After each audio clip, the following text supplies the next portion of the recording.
అదే RTV app వార్తల్ని క్షణాల్లో చదివే అవకాశం ఉంటుంది. ఒక న్యూస్ పేపర్, ఒక టెలివిజన్ ఛానల్ మీ చేతుల్లో ఎప్పుడూ ఉంటాయి. కరీంనగర్, ఆదిలాబాద్, మెదక్, నిజామాబాద్ శాసనమండలి పట్టభద్రుల నియోజకవర్గం నుంచి చాలామంది స్వతంత్ర అభ్యర్థులు బరిలో దిగారు.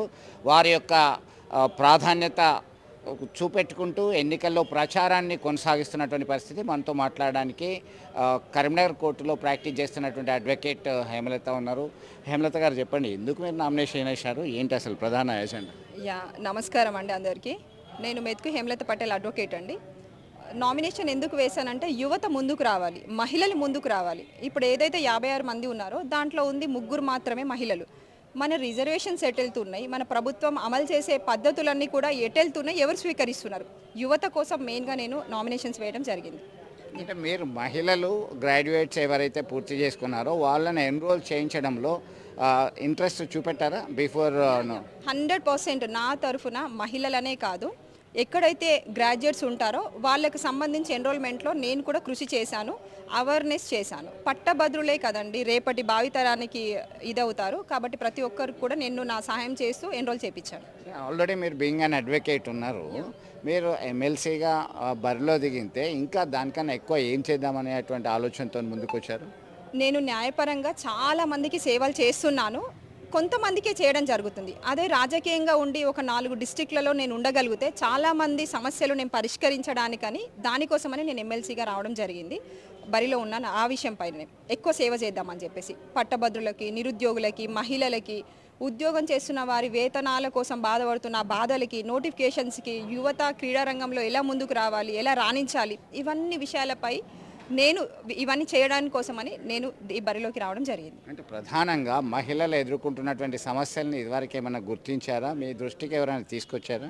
చాలా సమస్యలు మహిళలు ఎస్పెషల్లీ ఎదుర్కొంటున్నారు. ఒక మహిళ బయటికి రావాలంటే చాలా దారుణాలు జరుగుతున్నాయి. ఒక మహిళ బయటికి రాలేని పరిస్థితి, వంటింటి కుందేళ్ళు అయిపోతున్నారు. కాబట్టి మీ సభాముఖంగా నేను ఒకటే చెప్తున్నాను, ప్రతి మహిళ ధైర్యంగా ముందుకు రావాలి. ఏ సమస్య ఉన్నా కూడా మాలాంటి వాళ్ళకి చెప్తే మేము ఖచ్చితంగా పరిష్కారం చేస్తాము. వాళ్ళు సింగిల్గా బయటికి ట్రావెల్ చేయలేకపోతున్నారు. డాక్టర్స్ చదివిన జూనియర్స్ కూడా చాలామంది హాస్పిటల్లో వాళ్ళకి కావాల్సిన సెక్యూరిటీస్ లేక నైట్ డ్యూటీస్ చేసి వాళ్ళు కూడా చాలా సఫర్ అవుతున్నారు. ప్రతి ఒక్క మహిళ ఉద్యోగరీత్యా బయటకు వస్తే పని వేళల్లో వెళ్ళడానికి వాష్రూమ్స్ కూడా వాళ్ళకి లేవు పాపం, తినడానికి సరైన చోటు లేదు, ఉండడానికి సరైన క్యాబిన్స్ లేదు, ఒక ఉద్యోగం మాత్రం ఉంటుంది, వేతనాలు సరిగ్గా లేవు. అసలు ఇవి ప్రభుత్వాలు అసలు ఏం చేస్తున్నాయండి? మాకు ఇచ్చిన నోటిఫికేషన్స్ అన్నీ కూడా ఫుల్గా మాకు ఇవ్వాలి, అంతేకాని అవన్నీ కట్ చేసుకుంటూ వేతనాలు ఆపేసి మా దగ్గర బడ్జెట్ లేదని చెప్పడం చాలా దారుణమైన పరిస్థితి.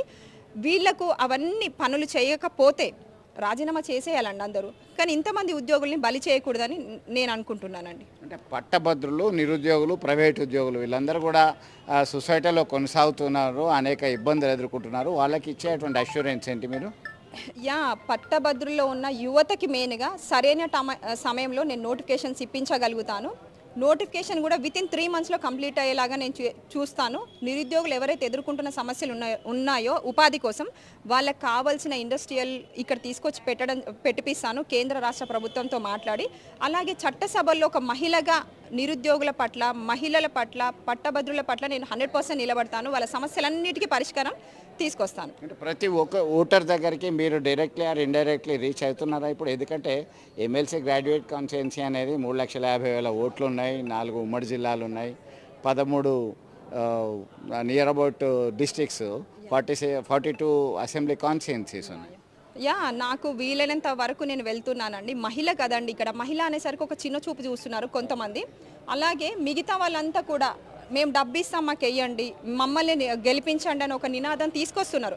కాబట్టి నేను అనేది ఏంటంటే వాళ్ళ డబ్బు ఎవరైతే ఇచ్చి ఎలక్షన్లో మాకు ఓటేయమని అడుగుతారో దయచేసి ఆ డబ్బుని వారికి ఇచ్చేసి మీరు మొదటి ప్రాధాన్యత ఓటుగా మీరు మాకు వెయ్యండి, మీకు 6 years మంచి సేవ చేస్తానని సభాముఖంగా తెలియజేస్తున్నాను. సో మొత్తం మీద ఇటు నిరుద్యోగులకి, పర్టికులర్గా మహిళలకి అందుబాటులో ఉంటాను, ఉద్యోగులకి, ప్రైవేట్ ఉద్యోగులకి అందరికీ సేవ చేయడానికి తనకొక అవకాశం ఇవ్వాలి. మహిళలంటే చిన్న చూపు చూస్తున్నారు, అందుకే నేను రాజకీయాల్లోకి వచ్చా అనేటువంటి అభిప్రాయం వ్యక్తం చేస్తున్నారు. విడుదల సుమంత్తో కలిసి చంద్రశేఖర్, RTV, కరీంనగర్. మరిన్ని వీడియోస్ కోసం ఛానల్ ని సబ్స్క్రైబ్ చేయండి, లేటెస్ట్ అప్డేట్స్ కోసం వాట్సాప్ ఛానల్ ని ఫాలో చేయండి, అండ్ లింక్ డిస్క్రిప్షన్ లో ఉంది.